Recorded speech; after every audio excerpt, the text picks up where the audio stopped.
Danes bi vam rad na kratko opisal knjigo, ki me je navdušila za ta projekt in vam predstavil predloge, ki jih poda bralcu, da se seveda lažje, hitreje, bolj zabavno in bolj učinkovito naučiš tujega jezika. Gremo! Najbrž ste že na fotki opazili, da je ena od knjig drastično bolj znucana kot ostale. To je tale. Fluent Forever. Mene je navdušila že s prvim stavkom. Language learning is a sport. Jaz sem prodan. Konc. Veste, da obožujem tehnike in če mi nekdo poda nekaj relativno smiselnega za učenje tujih jezikov, moram probati. Ta knjiga je v grobem razdeljena na dva dela. V prvem poda ful zanimivih predlogov in ti zasuka dojemanje učenja tujih jezikov, v drugem delu pa se skozi ukvarja s flashcard sistemom. Do tega še pridemo. Z izhodiščem avtorja Gabriela Vajnarja se absolutno strinjam. Pravi, da ni težkih jezikov, ker se vsak idiot nauči jezika svojih staršev.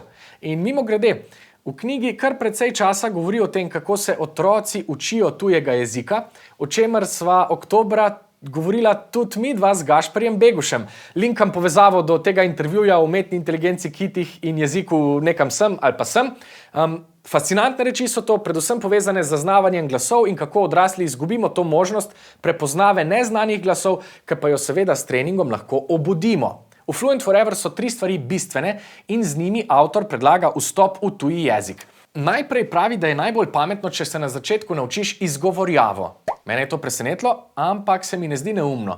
Če izgovorjave ne usvojiš, takoj se ti lahko pojavi cel kup težav kasneje, ker se na nek način učiš 2 jezikov, pisanega in govorjenega. Hkrati pa z učenjem glasov jezika treniraš tudi svojo možnost, da jih slišiš in tako hitreje prepoznavaš besede, ki jih lahko hitreje vsrkavaš in tako naprej. Skratka, najprej glasovi in izgovorjava. Druga točka, ki jo izpostavi, je, da nikakor ne prevajamo. Torej, da se že od samega začetka osredotočaš na to, da misliš v tujem jeziku.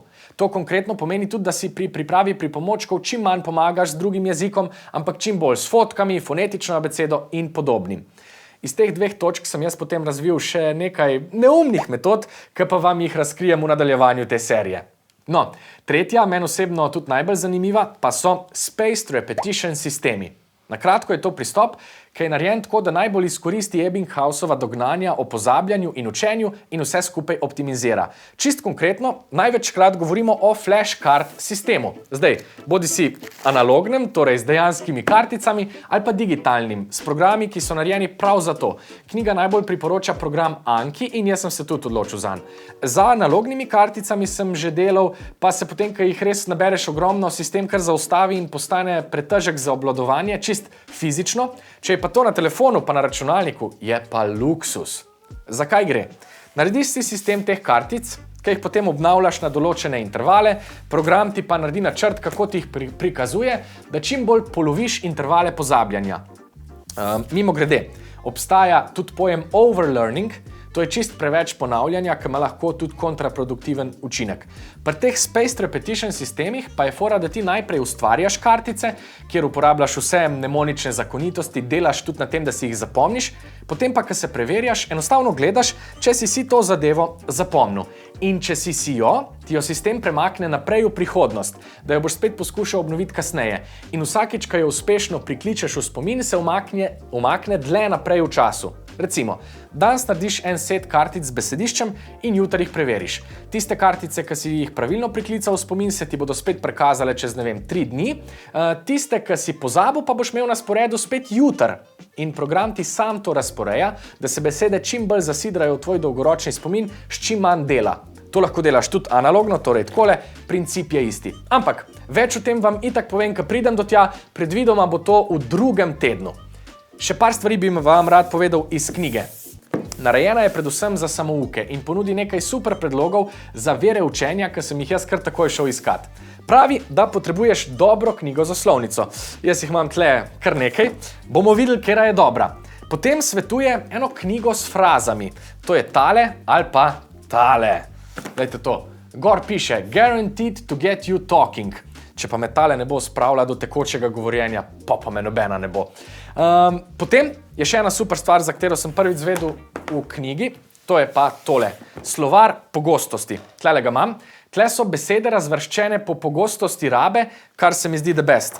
Se pravi, od najbolj pogoste do najmanj pogoste. Potem predlaga še vodič za izgovorjavo, ki ga bom jaz poskušal iskati na netu, pa različne eno- ali pa dvojezične slovarje, te tudi še rabim. Pri samem učenju pa zelo dobro izpostavi bistvena načela ustvarjanja zapomljivih podob, poudarja angažma, asociacije na vseh ravneh. Tukaj imam jaz še malo drugačne pristope, ampak v osnovi gre za isto stvar. Če spet pomislimo na učenje jezikov, ki se zgodi samo od sebe. V življenju je z vsako novo besedo, ki se je naučimo, vedno povezana multisenzorna izkušnja, več čutov, osebna nota, konkretne asociacije. Če hočemo to poustvariti umetno, potrebujemo vse to in to lahko dodamo umetno, z domišljijo in ustvarjalnostjo. Pomembno je, da ves čas nove stvari povezujemo s svojimi dosedanjimi izkušnjami, znanjem in da delamo nore povezave. Tako na ravni strukture, torej tega, kako je nekaj napisano, tako na ravni zvokov, glasov, pa konceptov in predvsem osebnih povezav. Super primer da v knjigi. Pomislite recimo na besedo piškot. Koliko enih čutnih dražljajev vsebuje, koliko izkušenj, čustev, zgodb, pa gre samo za eno besedo. Jaz se spomnim na peko piškotov, na pojedine, na zažgane piškote, na družino, na družinske večerje. In evo, tak proces želimo vedno poustvariti, ko spoznavamo nove besede, tudi če na papirju. Potem pa je bistven priklic in preverjanje. In ne samo obnavljanje. Pozor, obstaja velika razlika med recimo pregledovanjem zapiskov, tako da jih preletiš, ko končaš, in dejanskim preverjanjem naučenega. To preletavanje je brez veze, ker s tem treniraš branje, ne pa dejansko priklica nove snovi. Ena lepa raziskava je v knjigi, ki to čisto dobro pojasni. Skupina je dobila seznam besed v tujem jeziku, ki ga je prebrala. Ena skupina je potem dobila še 5 minut s tem istim seznamom, da ga je obnavljala s pregledovanjem. Druga skupina je dobila prazen list papirja, da je preizkusila, koliko se spomni tistega seznama. Tretja pa 3 liste papirja, da se je 3-krat preizkusila v tem, koliko jim je ostalo v glavi. Prva, ki je samo brala isti seznam, je po enem tednu prav obnovila slabih 30% besed. Druga, ki je naredila en preizkus, je po enem tednu znala približno 40% besed. Tretja pa, ki se je potem 3-krat preverila, je znala več kot pol seznama. Po enih drugih študijah je 5 minut testiranja enakovrednega 25 minutam učenja. S testiranjem mislim samo preverjanje. Torej, ne pregledovati, dajte preverjati svoje znanje. Čeprav se v tistem trenutku zdi pregledovanje lažje, ker ne zahteva zares truda, je dosti easy, ampak točno zaradi tega razloga je tudi manj učinkovito. Dober, zdaj pa, glede na vse prebrano, je moj plan dela naslednji. Prvi teden, torej zdajle, se lotim vseh možnih glasov, zvokov in poslušam švedščino kenor. Drugi teden se poskušam naučiti 1000 najbolj pogostih besed, tretji teden se lotim slovnice, četrti teden iščem sogovornike na netu, peti teden pa improviziram. Se vidimo v naslednji epizodi. Tak samiket, okhejdo! A sem prav to izgovoril. Tak somiket, okhejdo! Recimo, da sem. Čau!